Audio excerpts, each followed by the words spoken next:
เดี๋ยวสร้างสังคมกับพอลงที่เคยบอกเราหมดความกันเลี้ยงบ่ได้เพราะขาดคนไทยเราเอาควรไงบ่ร้องใจจนแล้วเราตายเราไม่มีสาเหตุที่เราขอคนใจร้ายโอ้ยตายเรื่องหัวใจสิเอาได้ใจน้อใจยันครับบ่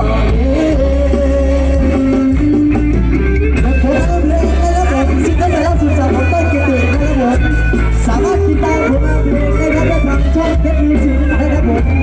ไอ้เขาเรานะครับผมอาจารย์เพชรมิวสิกนะครับผมเรียกยังอาจารย์จินี่พูดไทยเล่นของนะครับ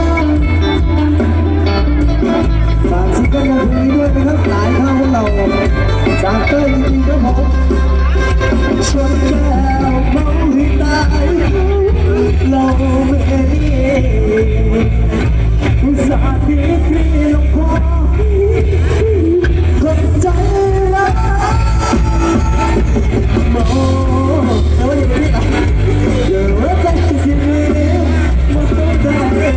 ใจน้อใจยัดรักก็ยกอีกรอบครับผมจนแก้วเมาตายเราไม่ได้กับคนรักอุตส่าห์ที่พี่ลงคอคนใจร้ายโอ้ไม่ได้เดี๋ยวหัวใจสิเลี้ยงเอาได้ใจน้อใจยับรักก็ดีใจน้อใจเมาผิดตายจะพอโอ้ยรู้สึกว่าอาจารย์ไม่บอกเข้าเนี่ยสิรอนะเอฟซีเข้าหลายอาจารย์นี่ก็หลายอย่างนะครับผมส่งบอกไปแล้ววันกันแล้วกันนะครับผม